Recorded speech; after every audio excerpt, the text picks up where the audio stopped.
All right. Well, hello, everyone. I'm Steve Chernowski, and this is Tap Into You, a new podcast focusing on local and regional issues.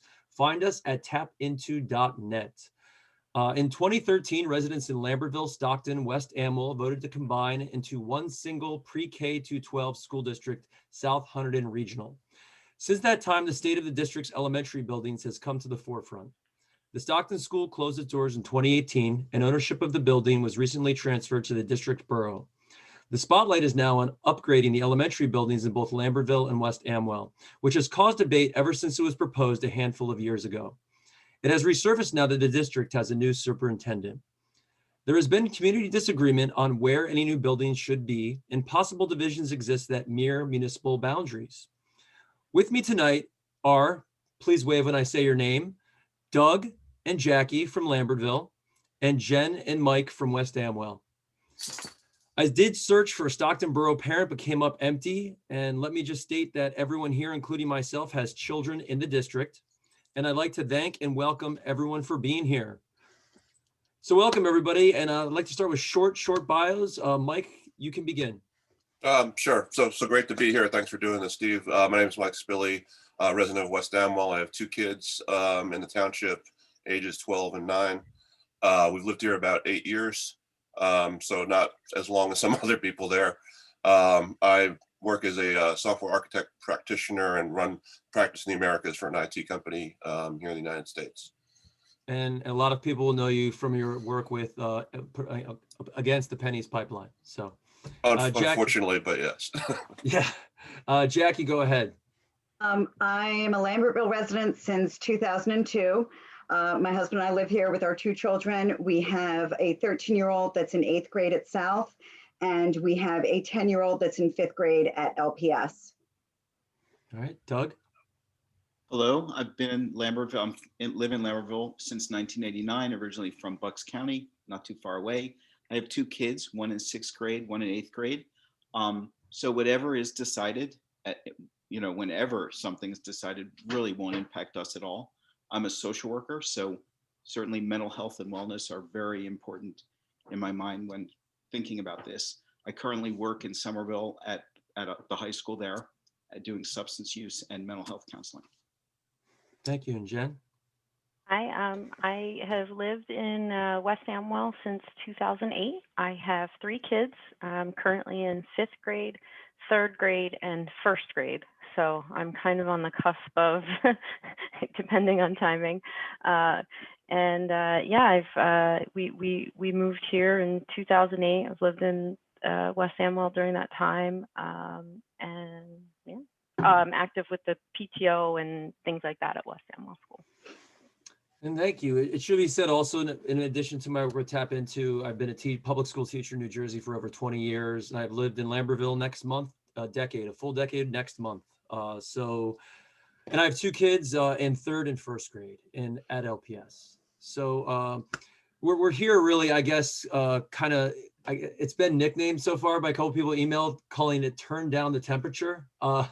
There's been a couple, if you haven't read the articles, there's been a couple, I guess, somewhat heated, some very civil, I think, overall, Board of Education meetings in regards to the new facility proposed. LPS, West Amwell Elementary Schools, have a lot of challenges that I'll link in the show notes.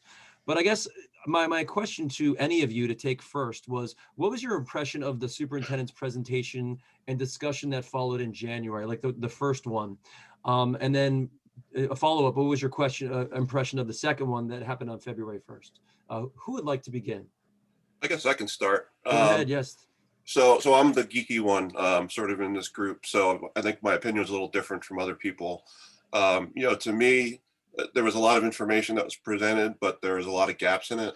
There's a lot of areas that obviously weren't really filled in.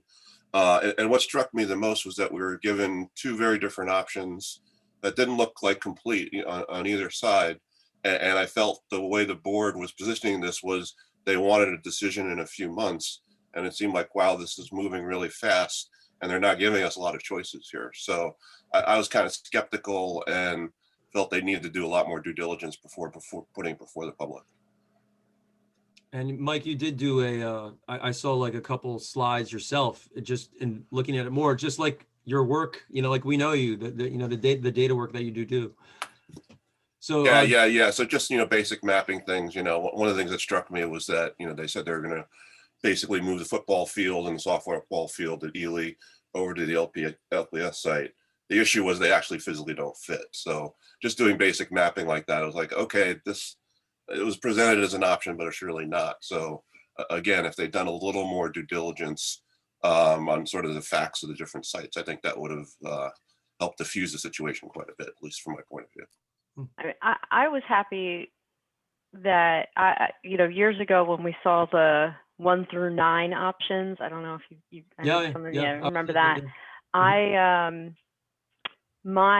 I really did not like attaching the elementary school to the high school in that group of options. So I was initially just like, okay, this is good.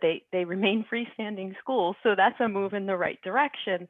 And I didn't think as much into the details as like where Mike's mind went about the fitting and all of that. I was pretty initially like, okay, let's hear this out. I'm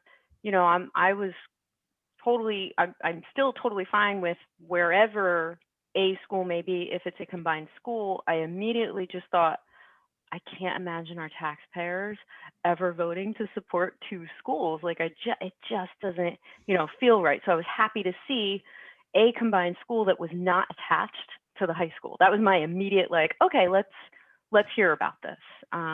Just, from moving away from that one option that I did not like. And then, a lot of things come up. I don't know, how many people know, but like I live right next door to the high school. So the high school property is very, the one option of the West Amwell School is right there for me. And, as we started getting more into the further meetings and questions and more information, and then it comes up with the things that Mike said, and there's land swaps and DEP, and next door to me, a that needs to be drilled and more trees to go down. And I'm like, oh no, when you start piling on it would be great, we could put this building either here or here. If these 10 other things fall into place, it starts to crack to me. Like, we're really far apart. We're really far away from a sound option at all, which is kind of where I am now. Like, it sounded great, very high level, and now I'm kind of like, we gotta look around more or talk through it more and see where it goes. Jackie or Doug? So when I first saw it, I was like, this is it. This is the plan. They made it. But then the combined school, because for me, the only option I would really consider is a combined school. I think it's a complete waste of financial resources as well as educational resources to have 2 schools 3 miles apart. Is everybody there? Is that the feeling of everybody? Or is everybody? Yeah. Yes. Oh, Doug, you too? Me too. I mean, in a perfect world, if resources were unlimited, I love the idea of having 2 elementary schools for the simple fact that I think the kids get a kick out of getting up to the high school and making new friends.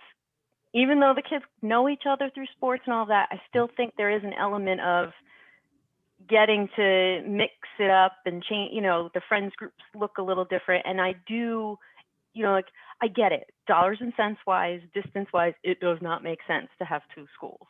But there is that little bit of merit to it as well. So I do, like that just is in the back of my mind. It's not $34 million worth. Yeah. Right. So we're not, I want to go back to Jackie. We're not unanimous on that then. So let's go back to Jackie. Go ahead. Okay. Yeah. Again, in a perfect world, but we know we're not. And, I think we saw the positives that we got out of redistricting. For example, if a teacher was working with Amwell and Lambertville, they were 2 part-time employees. Now we could offer them a full-time contract and benefits, and we were more attractive. So things like that, by being a combined school, I think is really in our best interest. But thinking about the impact of downtown, the traffic, and just the space, like I felt like we were kind of shoehorning, like if that school could be somewhere else, good. But I felt like we were shoehorning it. I'm concerned about the flooding. I mean, I've lived in a flood zone. I've dealt with floods. I don't see how the school wouldn't be impacted those kinds of things. The one thing that I hope the message that is getting through is that these schools need to be replaced. And that's also something I'd like to see if everybody agrees on. Like, they're really, they've done such a good job of explaining why they can't be renovated. And I think that's a message that really needs to get out, because there are a lot of people like, well, I went to that school and it was fine. And it was 30 years ago, but now we're in a very different place.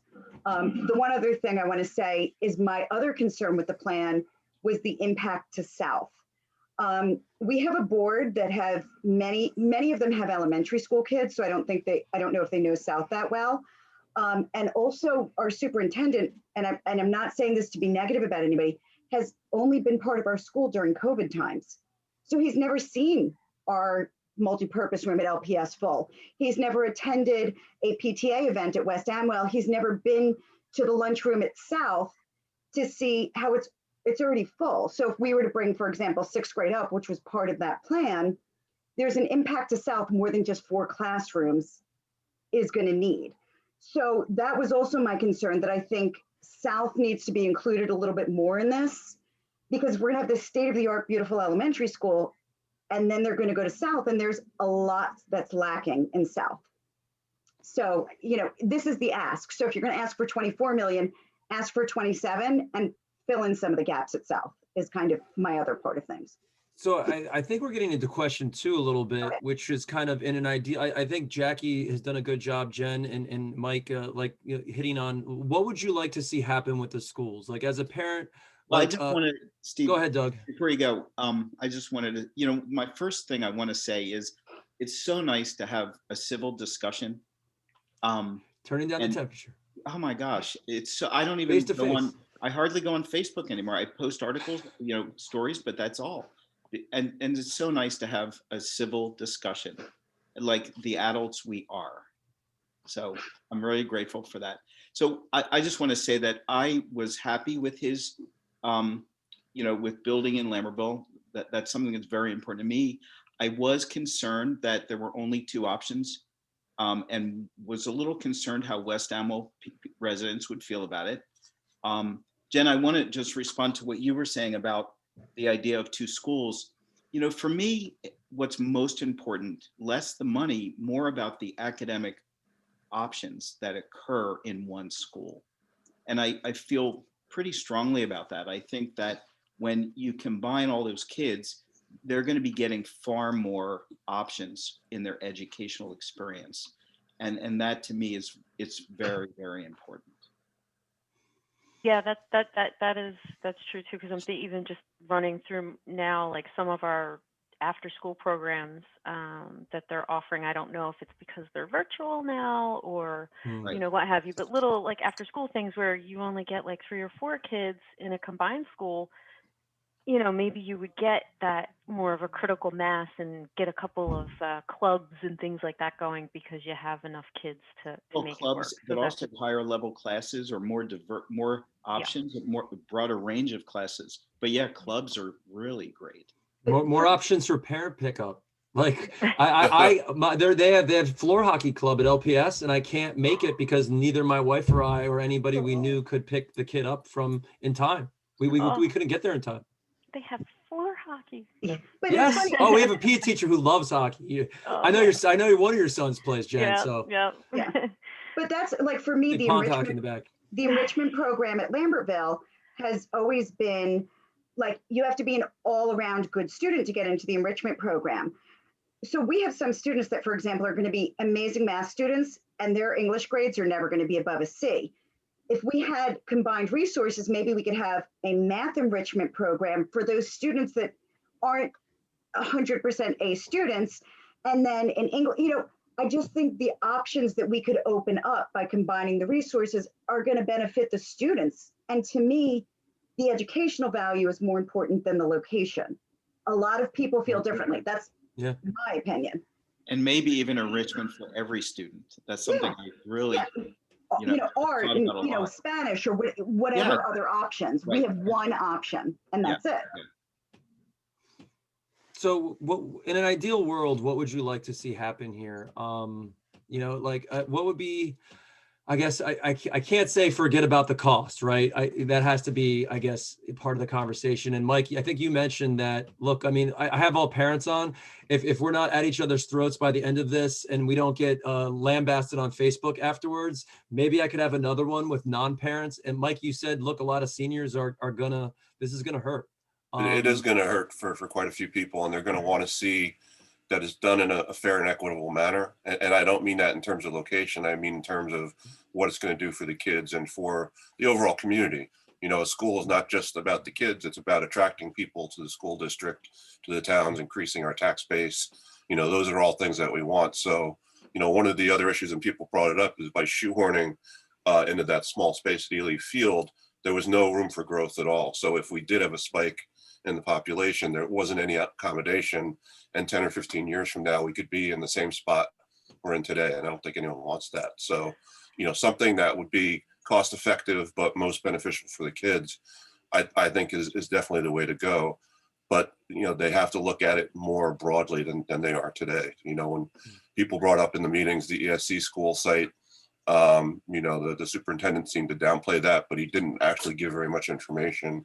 There's a church site in West Amwell that's really big, very flat, that could be buildable on. There's some other options in West Amwell. I'm not against Lambertville at all.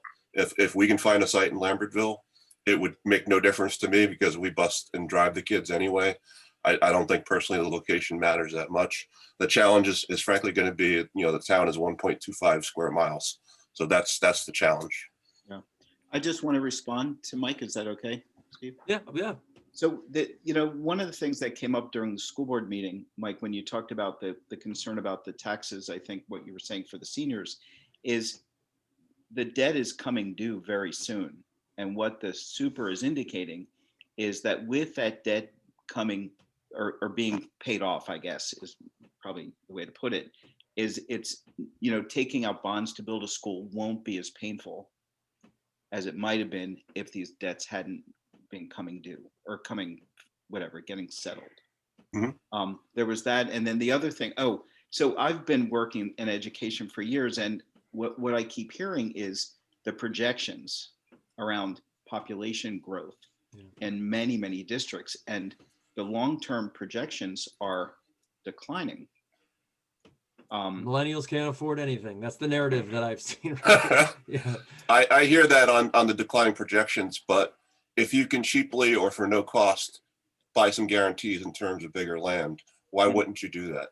Mm-hmm. If it's literally an easy thing to do, why do that, and why put yourself where you're sort of throwing the dice a little bit? I feel like the consultant several years ago had posted this really steep decline that I think was meant to hit us already, like in 2018 or 2019 even. That, I mean, it was like a chart that looked like a nosedive, and no, you know, those were projections from a while back, and that didn't foot out. We don't know what went into those numbers, and I know that there was a little bit of difference of opinion on whether the one set included choice and one set didn't.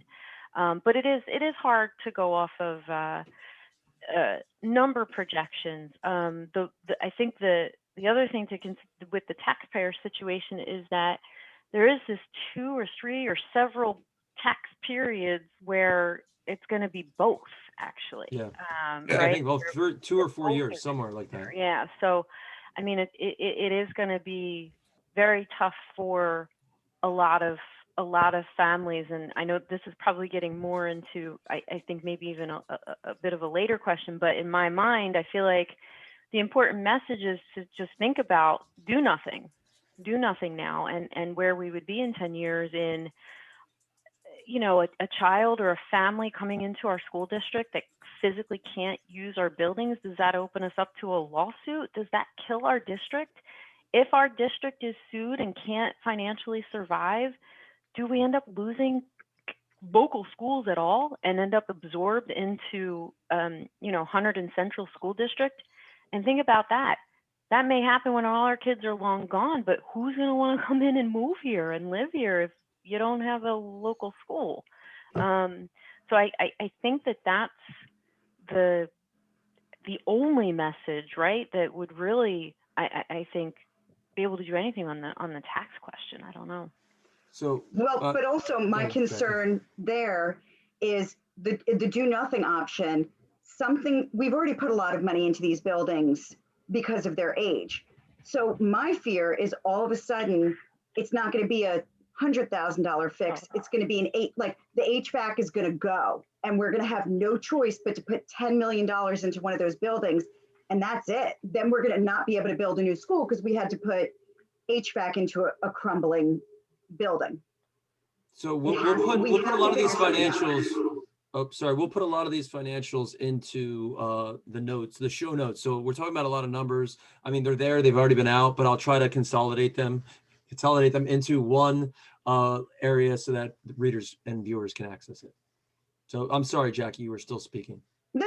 I mean, just, along the same points of that, I think that the do nothing option, and that's my concern also with kind of all of the infighting. Like, it seemed as though Save LPS kind of brought everything to a screeching halt. And I'm not blaming anybody.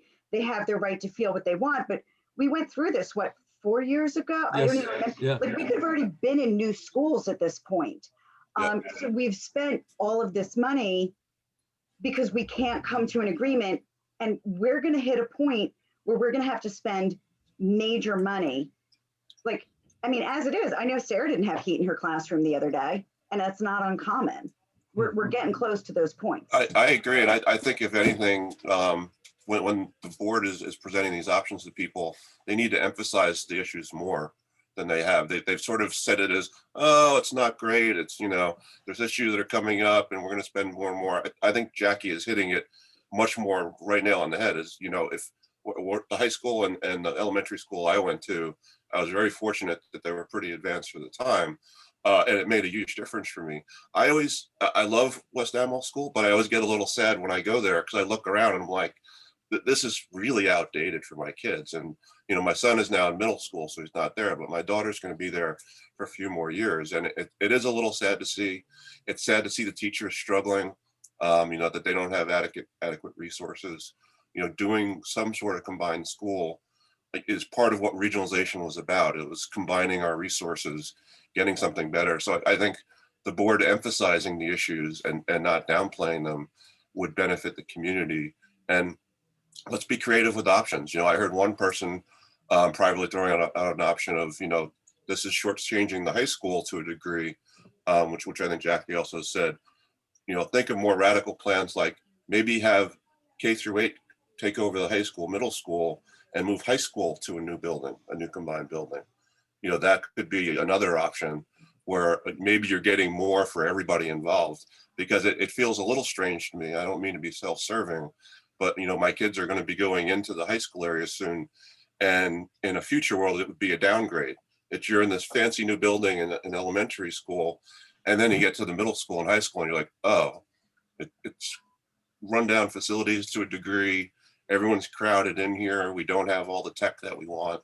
And high school is where it's really at in terms of the really advanced stuff, where you actually need really advanced facilities to compete these days. So thinking that way.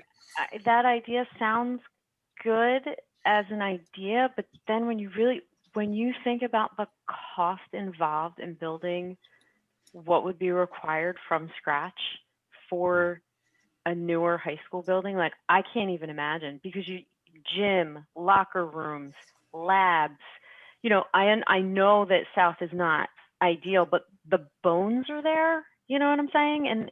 And when I think about what it would take to build a high school from scratch, we're really far away from getting, I think, taxpayers to agree to that. But I like what Jackie was saying before about keep 6 in a building, and if you're spending, what'd you say, like spending this much, then spend this little, and don't make it extra classrooms. Maybe there's one more big ticket thing that we can do to bring some additional things up to the high school. I worry a lot about ever getting a referendum. I can't imagine what the cost would be for a new high school. So I guess I'll skip a question then. I guess I'll skip a question. Go ahead, Doug. Sorry. Go ahead. So I don't remember when the referendum was to put the money into the high school, but that was a battle It was The in auditorium one?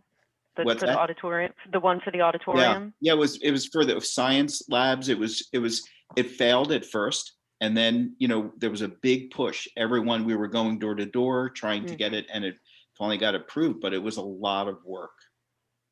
And I don't want to turn this entirely about the high school, but Doug, how many kids are in the current 8th grade? Is it about 60, 65? Probably. I know of at least 10 kids that are exploring options other than South, between private school, Polytech, the new programs that are offered where children can go to North and become a student there. But 10 out of 60, 65, and those are the ones I know about. So I'm sure there are other kids that are exploring options that I don't know. And I think that really speaks to what we're offering in terms of high school, if that large of a percentage is exploring other options. So we're not attracting anybody to our district. We're losing people. But is that a facility issue or is that a programming issue? Or a I think size it's a issue, combination. or one of the smallest high schools in the state. Is that Yeah. a size? I mean, Central's got Yes. ice hockey. I don't know. Then we don't have ice I hockey. was going to say sports is a big part. Is that, yeah, if you want your kid to really excel and be in a huge competitive environment, you wouldn't send them to South necessarily. Right. I mean, I think it's a combination, but there are things, and I'm not necessarily saying that we need to entirely renovate the building, but maybe we need to be looking at like the trend in teaching is these open concept classrooms where you're not sitting at a desk and facing a board. You've got like these round tables and it's more discussion. So maybe it's not building a new classroom. Maybe it's working with what we have in the classrooms. All I'm saying is that this is the one ask. So let's make sure we're asking for what our entire district needs. Right, not just the elementary. Exactly. No, that's a good point, Jeff. That's a very good. That's good. I mean, as for the 6th grade being an option, I mean, it sounds like Jen and Jackie would remember this, and maybe everyone is this the plan 4 years ago at putting it all at the high school was referred to as the New Hope model. Like it was basically like New Hope Silbury essentially has almost everything on one campus. I don't think the lower elementary is there. But yeah, I mean, that was floated as the option. And I mean, we just had a new track there too. Like, I mean, Jen, I don't know if you've been able to use the track since it's been built. So that's just new there as well.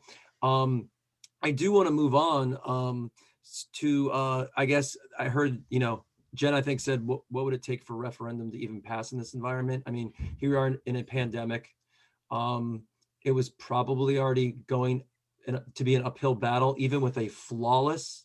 And look, I'm not saying the superintendent did a bad job. I'm just saying if no one argued, if everybody said, "Oh my God, this is great," it'd be tough, right? Yeah. What do you think it would take for a referendum to pass? Well, I mean, I'll say a few things that come to mind is one, COVID-19. Some people are well off, lots of people are not well off. So to a lot of people, anything talking about raising taxes right now is going to cause a panic attack.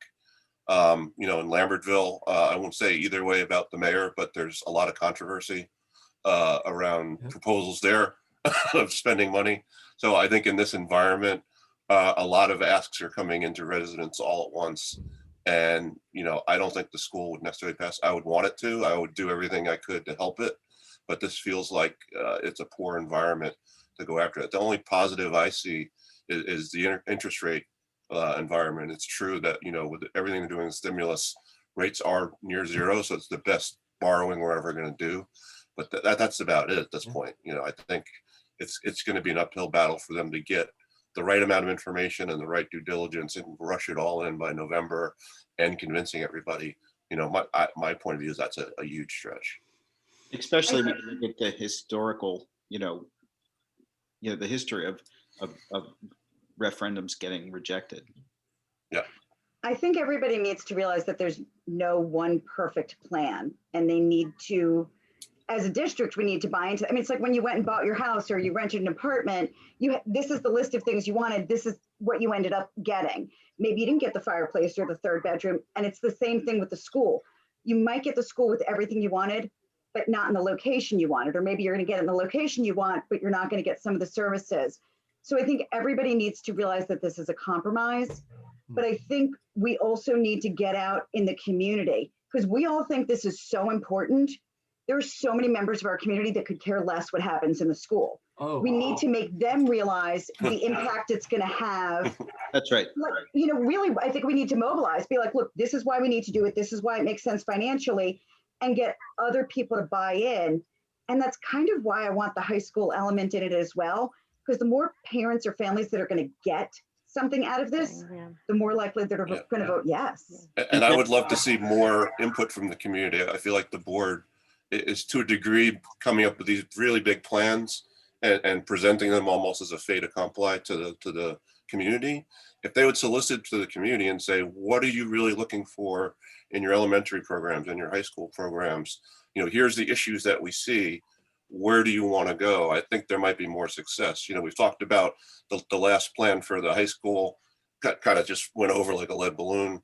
Obviously, this last one had a ton of issues. These would all be avoidable if there was more forums like this that the board would solicit honestly. I don't think they've been quite honestly soliciting. It feels more like they're required to do it by law. I think if they opened up more, it would help quite a bit. And I think this time in our lives is just difficult because we're all very easily able to go onto Zoom and talk about it and know the board meetings and check the email and subscribe to the email list. And then when we talk about the people who are actually going to have to come and vote on this, there's so many that are not on Zoom, and are going to have zero information or input. And I think figuring out, I mean, I'm sure there's people that kind of do that stuff for a living or have done it for the recent elections that we just had.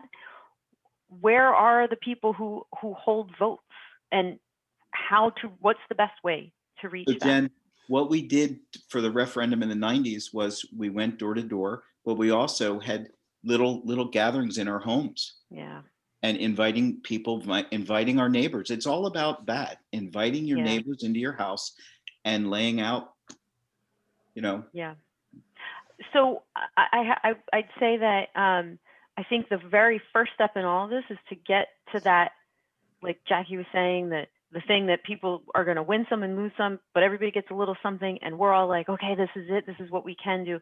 And then we start what you're saying, Doug, the communication effort. And honestly, I think we give up on we get one referendum and it's in November and that's it. We all have to, I think Mike, you said this too, and Doug, it's going to be multiple referendums. It's not going to be, here's the plan, yes or no, one time around, and that's it. I think we can all rally around a plan that we get to, and know that it's still a longer road to get it passed.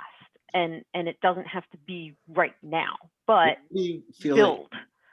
Jen, why do you feel like it would need to be multiple referendums? Because that's not what I was saying. Well, I just think that it be open to the fact that it may not pass the very first referendum that goes out. That's what you're saying. And that, you know what I'm saying? Yeah. I understand. Yeah. Okay. So, you know, Board of Ed meetings don't get a lot of readership. I'm just like, I covered, and I'm like, this is stuff. And in Lambertville, at least, mayoral elections are sexy. Board of Education is not. And so when we consolidated as a district, that got a lot of input. I think the people that were able to pull that off from all the three towns, you know, really, and then press coverage was different back then. We still had the Beacon here, which was different. So, now, like there were times I just stopped, and then when I heard there was a referendum, I'm like, oh, that'll probably have readership. But it's, I mean, at least as far as Lambertville is, people zero in on the mayor probably because there's this idyllic image of the Lambertville story back from what it was, you know, the 40s, the late 40s. It's the Board of Ed it's not a lot of parents in this town, and even though it affects their taxes, it doesn't, if they don't have kids, there's just not the investment. Well, they are parents, but they're older and their kids are out of the house. Right. Yeah. Sorry. Yeah, that's what I meant. Yeah. Sorry, go ahead, Jackie. Even the people that do have kids, and I hope moving forward, we will keep a Zoom element even when we go back to real world, because I know a lot of people, because of childcare issues, work, whatever, can't make it. But I mean, so many times, even when there was a big issue or a referendum or something going on, people would come to the beginning, they would stay through the first public comment, say what they had to say, and then leave. And that's always been the case. Or if they even show up, like they're talking about how your tax dollars are being spent. They're talking about the teachers. They're talking about, you know, I know it's hard. I know it's time consuming, and I know those meetings are boring as hell. I sit through them all the time. But I've seen you there ever since I've been going, Jackie. But they're important, you know, but it's hard. I mean, everybody is pulled in so many different directions that it's hard. But I think people need to realize what really happens and how they can influence by attending. Yeah, I think that all makes sense to me. I think from my perspective, you know, I regularly go through really complicated things and try to figure them out on my own. I've found the school board whole entire process to be almost impenetrable. So even when you want to attend and you want to understand what's going on, you know, trying to find the documents, trying to find the information, it's incredibly daunting. It feels like the bar is way up here just to even have the slightest idea what's going on. And as I said before, I feel like the board culturally is not very open, saying we want to be super transparent about everything. They generally act like they want to be closed. I don't mean that to criticize any of them individually. It's just that's how they've always felt like you got to pull the information out of them. And I wish they could be more transparent. It is awkward sometimes when you go to the meetings and it's the public portion and you're speaking and looking at someone and they're not allowed to answer your question. And then it's like, why? But they used to answer questions. And that's just and policy. That's not law. That's their policy is to be that way. You know, all right. I didn't know. Back in the good old days. One of the board members said to me that they are like legally responsible for anything that they say. So it's kind of, transition. You know, it's on them. And I think when nobody came to the board meetings, and there was 5 of us, it was easier to have a back and forth. But once 75 people showed up, I mean, and you see what happened with the last Board of Education meeting, when one board member said something that a lot of people didn't like, how quickly it exploded and turned ugly. And I'm not speaking on positive or negative of that, but just how a comment can affect things. So I think maybe that's why the board has to be a little bit more careful, but it is hard because so much of what they do is in committee, and then they come there and they just vote and it's over. We don't get to see the working of it, but I think they also have a lot of privacy issues because of staffing and students and blah, blah, blah, blah, blah. Right. So that's a great transition to, you know, the fallout. As you said, one board member said something, it was very controversial. You know, there was a meeting on Monday, which I kind of talked to a lot of you about. We're not going to bring it up. So there was a class 3 officer thing on Monday. I'm just not bringing it up because I didn't even know there was a meeting on Monday. I'm serious. Like, I feel bad. I feel overwhelmed. The 22nd, we had one in late January. We on the 1st. I appreciate them holding meetings. I couldn't keep track, so I can't speak to it. Maybe we'll have another one on it as long as we all don't get beat up on Facebook after this. But so, like, hey, maybe this is the first and last Zoom on the Board of Ed. You know, who knows? And if that's the case, thank you. You guys were hard to get in the first place. So I think there was fallout that was visible on social media, speaking to what Jackie said after the February 1st meeting. What were your impressions of that? Speak carefully now. So I had one very influential person in town told me that it exposed the divisions that existed between the towns and said that the comment ripped off the Band-Aid that has historically held the towns together. Do you think that's fair? There are certain divisions within the towns as well. I want to be emphasized. It's not like Lambertville's all unified, although I did look at the past voting records of the 2020 election. West Amwell was 50-50 as far as 2020 election. I think that might surprise some Lambertville people. So do you think, so I guess, what are your thoughts on the divisions, on what was said on the February 1st meeting? You know, I don't know, Steve. I feel like when you get behind your computer on social media, people just get emboldened to do things that they would never do face to face like this. So I think it's easy to make references to inferences, to what went on Facebook. At least that's what I saw. But I think if you get all those people here face to face, I think it would be a very different thing. So I don't think it necessarily means that the two communities are so divided. I could be like in La La Land, but I do think if you get people together, I Optimist. think you're not going to have those kinds of hostilities. I think what you see here, and you see it a lot online, is that a few strong, loud voices can overpower the conversation. And not only do they sort of take over the conversation, but people are afraid to speak because they don't want to be ridiculed. They don't want to be a target. They don't want to get, all these different threats and things after them. My perspective is, living here 8 years, we've had kids here for 5 of them. West Amwell and Lambertville and New Hope are all joined at the hip, where we are the community as a whole. West Amwell in a vacuum would be totally different from West Amwell sitting next to Lambertville. And I mean that in a positive way. We all love going down there, going to antique stores, going to the restaurants, seeing different types of people. My kids absolutely love the sports scene, that they're meeting more and more kids, even with multiple towns, we're still having to import from further and further away. It's all a good thing. I think it's the same thing with Lambertville, is that Lambertville, really needs West Amwell. It needs the rural surrounding around it to really build its character out. So to me, we are a region, the regionalization made a lot of sense. Facebook things, I think Doug was saying it, all these online social media things tend to break down really quickly. I don't think it reflects the true character. I do think that there's some interest groups to get together. You see it at the board meetings. Sometimes you'll hear 12 parents say exactly the same thing in a row. They're clearly got together beforehand and said, we're aligned behind this issue. That's always going to happen. And there's going to be things that Lambertville wants and West Amwell doesn't, and vice versa. But you don't have to be shouting at each other about it like we're doing here. We can talk about it and say, let's find out what's the shared consensus and what we want to go forward with, and not focus on the negative. The other aspect of the social media fallout, and any human being in this day and age is probably guilty of it, is that it's so quick. I immediately got tweaked about something and I can immediately say something and blast it out. And when you sit and reflect, and somebody said tweaked you, but tomorrow when you think about it, it's like, well, why was I so mad about that? You know what I mean? Like, why did that silly comment really get me? And, you catch a mood, you catch the wrong time of day with some people. And now you have that, it's that instant access, it's like we all are forgetting that part of our brain that is supposed to be more well-developed for us grown-ups and less developed for the young ones, right? The impulse control.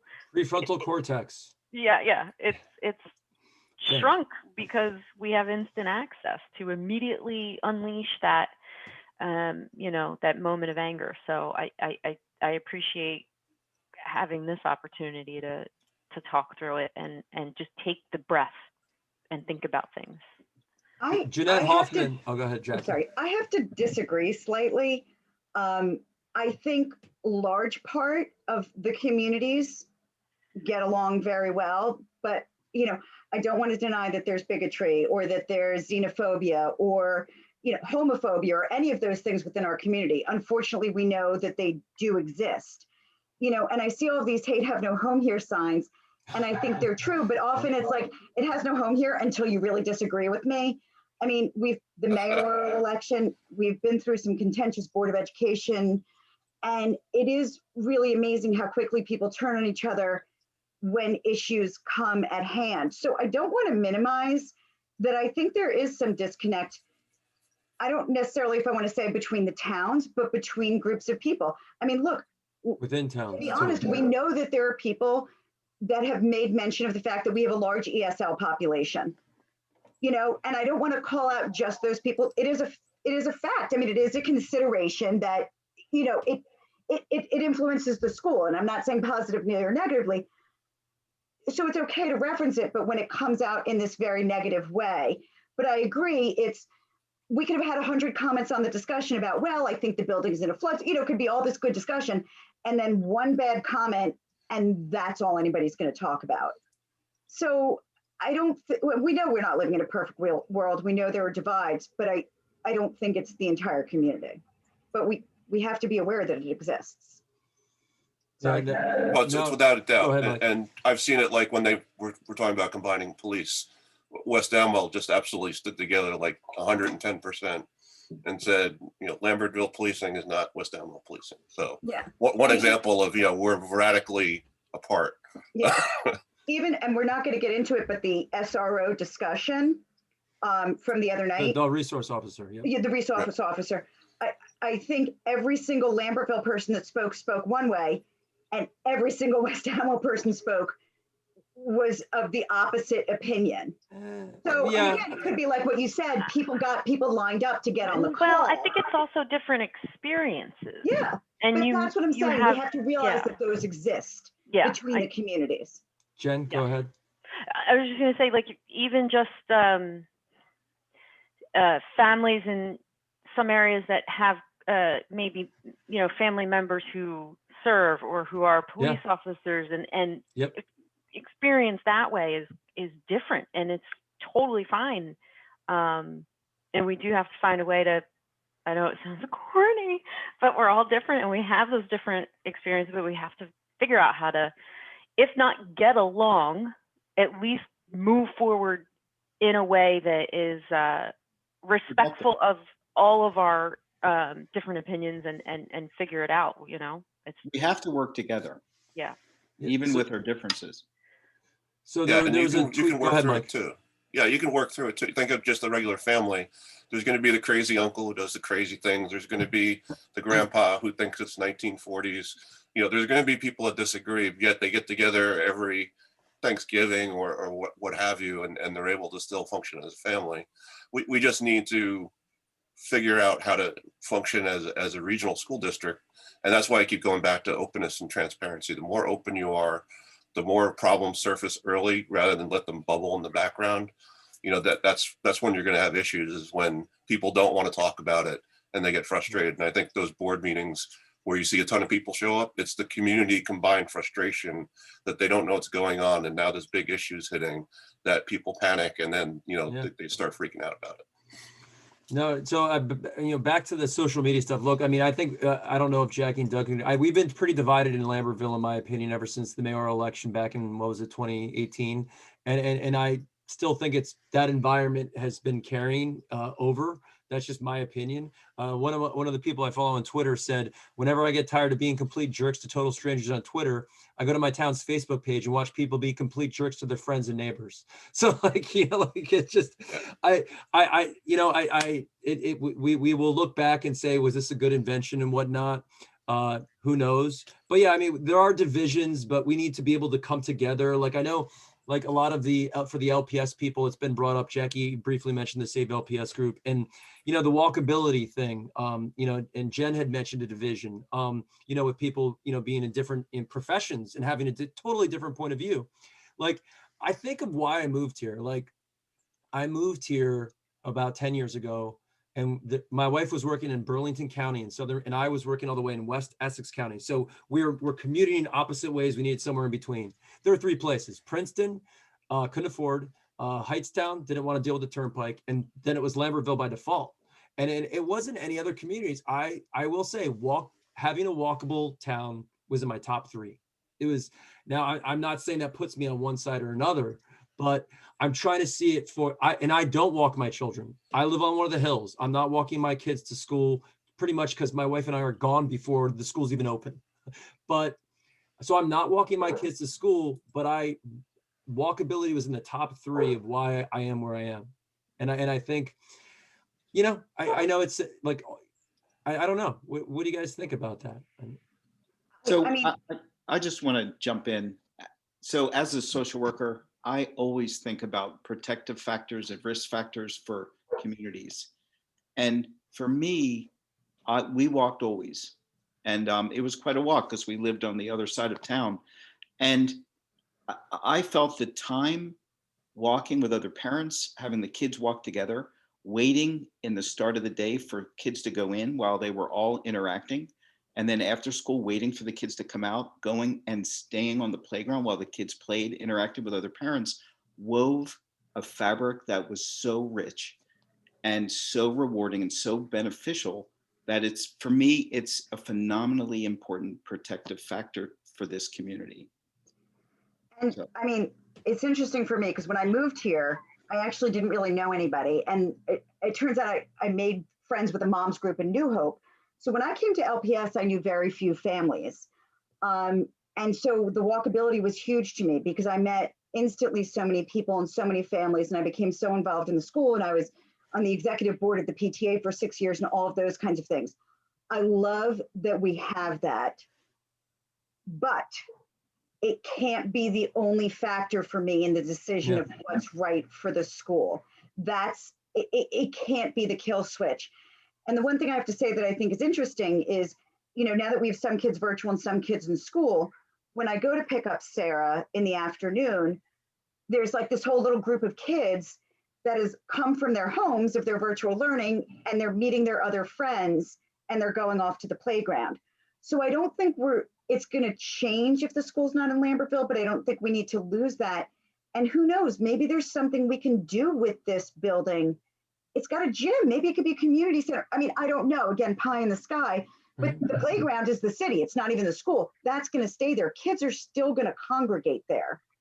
Yeah. Not a whole lot there's nothing for kids to do in town, right? I mean, I hear so many kids that get to that certain age in this area and they just let them out and go wander around in Lambertville, and I don't think that's a great use of their time. I mean, the kids walk to Starbucks, they walk to Lambertville Trading Company, they go to the candy shops. Right. Like my older daughter. And it's great to have that option, but it, like you were saying about doing something else with the school. And also, two really quick points on walkability for me. Something that you said, Jackie, and it touches on a little bit of what you said, Doug, too. I built that network in West Amwell when my daughter was in Daisy's in kindergarten and first grade. The moms I met there are my mom friends now. Like, that's how we connected. We had that program. So while I totally get it, and I think it's idyllic, to live in that nice town and be able to walk to school. I think of, when I was driving to work back in the day, I used to drive through Hopewell and see the kids walking to school, and it is great. I don't think walking to school is the only way to get that, but I think honoring and recognizing that, and that if it is a loss to the community, what else can we do to somehow replace it? Programming, but we talked about combined school, having that ability to add more programs, and those programs might replace, some of that. So I think that we need to have it in a way that, acknowledges and some way honors that the walkability factor, and let's think of what we can do to still retain that and get the benefits of it, even if we had to locate the school outside of the city. And I think framing the conversation that way maybe would be more helpful.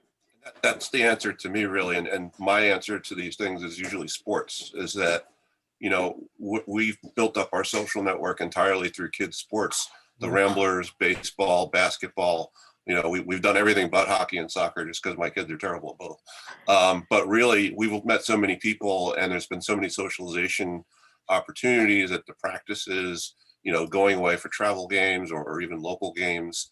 And to your point, Jen, other programs we can do locally, all the little events that they have at LPS, not so much at WAS, but doing more of that. I think it's not a substitute for walkability, but it gets you a lot of the same effect. And I just keep going back to, Lambertville is really small, and for a combined school, it's going to be a big challenge. I saw the superintendent send something out about the Clausen property. Yeah. Not sure if he was fishing that maybe that would be a site. I don't think so, because you'd be demolishing preserved space. But again, what was said, that would be tough. Yeah. But it's just looking at the map of Lambertville. I stared at it for like half a day a couple days ago. You're basically, Lambertville's going to give up something really large if they want to go that way.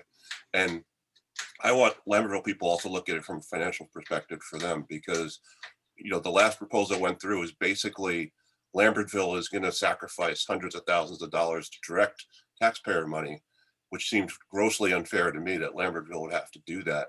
All the Ely Field upgrades would be taken over for free by the Board of Ed. Lambertville will be demolishing the LPS site. All these costs going to Lambertville never made much sense. So I hope that whatever we look at, whether it's in West Amwell or Lambertville, I hope people looked at not just what the Board of Ed is proposing, but what is the overall impact to their town. So what's it going to do to their overall town taxes and expenditures? It should be important, and it shouldn't be we're just focusing narrowly on the Board of Ed and we'll pretend these other issues don't exist. Right, so I think another go ahead, Doug. point that I think about a lot is the residents of Lambertville who don't have cars. And I don't know what percent that is, but I see a lot of people walking. Oh, they're not moving their cars now with the snow. Well, No way. that's different. Yeah, They're their not. cars are plowed in, that's for Yep. sure. But that's a concern of mine, of the residents who don't have cars, and they don't wind up going up to South for activities unless they get a ride. And if there's a school outside of town, what happens to these people? So, Well, and I even think about that for back to school night and those kinds of things that these parents can't attend. well, everything, sports, all And kinds of things, You right? know, yeah, school plays and those kinds of things. But if there's a way we can reference that, I mean, we own buses. Like, is there, and I don't know the legality or anything like that, but like, if there's back to school night, can we send a bus into town and pick people up? I don't know if those things are possible, but I think again, it's trying to find solutions to the problem. Again, in the perfect world, the school stays in Lambertville, in my mind. But if we can't, then let's at least see what we can do to address the issues of walkability. And what would people think? For example, what if there's a school that was just outside the Lambertville city lines? What if they found a site that was technically in West Amwell, but still walkable by a significant percentage of Lambertville? I would love to see options like that, because there do seem to be some open areas not very far from Lambertville city that maybe would be a compromise. Yeah, they're building on Conant Hill a lot of affordable housing. I know that hill's divided between the two municipalities. So I guess that gets me to my last question. By the way, 10 years ago, when I was thinking about walkability, it was like running on the bike path and I don't have to walk home from the end of the Hawk. And like that was really like that was really important. That was the concerns 10 years ago before kids. But so I guess we're gonna have a new presentation on February 22nd. I don't really want to speculate, like maybe renovations an option presented at the LPS site. Maybe that wouldn't solve the West Amwell schools problems. Obviously, I don't want to speculate. But Doug asked a question like, well, I guess what do you expect, and then what would it take for you to move away from your position, wherever that may be? Like, what details would have to change for you to, change your mind and just say, oh, wow, I like that. I Anybody didn't want know to you take were this? going to attribute my question to me. Oh, sorry. Well, it's I'm citing. It's a citation. I mean, mine is real simple, is that my only position was what was presented as options were not really real options. So in any town, I'm agnostic to where the site is, as long as it's an appropriate site. It fits the students, it's expandable if need be, and we're spending the money wisely, and we're not basically racking up a laundry list of compromises. Jackie? And for me, it's really educationally. What's going to be best for the kids educationally? What's going to give them the most opportunities? What's going to give them what's going to give them the best education is really, for me, the most important thing. And that encompasses not just teaching, but the space and the facilities and all of those kinds of things. I mean, and not to sound like I'm being a dead horse, but South is really important to me. I want to make sure that whatever we're doing, hopefully can influence South as well. Jen? I can't think of anything else besides the same things that Mike really said. Space. I honestly, the two options that were on the table, I have traffic concerns on both of those roads. So just finding somewhere that isn't going to be a complete nightmare to get in and out of the parking lot for parents. What Jackie said about providing the opportunities and the education, the extra programming and things like that. That's it. That's all we can really ask for. For me, if there was a spot that was on the border of Lambertville and West Amwell, I think, Mike, that's a really nice idea. So it's still somewhat walkable, and people who don't have cars could do it. It would still be, that might be a workable possibility. I have no idea what's, in terms of land, what's out there though. Yeah, the challenge is it's a little bit out, so you'd have to go probably a little bit out on 518. Also, 518 is not very safely walkable. No. So it's I was throwing that out more just as examples of, let's be creative in how we approach this. It feels like we're taking very traditional approaches that aren't necessarily the best way for a very small school district to think. And I hope, one of my concerns with the superintendent is he came from a very large school district. Their budget was $93 million a year. Adjusting to a much smaller budget and much smaller district may be a challenge, but I hope he's able to do it, because our concerns and our solutions are going to look very different from a Hopewell one. Yeah, and what Jen, I want to go back to what Jen said with kids to do. Our kids are going to grow up eventually. They're going to be wandering around towns, and I've always said a bowling alley. I just want a place where adults and kids can hang out. But like, where do you build it? Like maybe at a new height. No, I'm just telling. But so like I remember realtor had told me that, and I don't want to misquote, but I'm paraphrasing that the YMCA did a demographic study of the towns and just said it wasn't worth it. Jackie, you're saying that's maybe familiar to you, and it's just like, oh wow, like we can't even get like a mini YMCA or anything here. So a place for like teenagers. I mean, there is the Friday night hang at the I do miss roller skating. A lot of you might know me from roller skating. The sixth grader and under does roller skating. And I've taught sixth grade for many years. By the way, that them at the high school is kind of a non-issue for me since I've done it for so long. And then the teens congregate at the church. But it would be giving some place for the teenagers and the preteens and even the early 20s, a place to hang out that they can't drink yet. Like that'd be nice. Yeah, it is a challenge. I've heard people try to put in like sports facilities and things, and the challenge always comes back to financially, we don't have enough population. Yeah. Like they're talking about putting a Dollar General store in by Music Mountain, and everyone's like, how the heck are they going to ever get enough business? Don't get everyone. That's our next call. You're starting another fight, Mike. All right. Well, hey, I thank you all, Mike, Jackie, Jen, Doug. Thank you guys so much. And if this goes well, maybe we'll do it again. And if not, I'm sorry for even asking you and you agreeing. And if you have people doxing you or DMing you a million times, I apologize in advance for that. Please don't do that, by the way.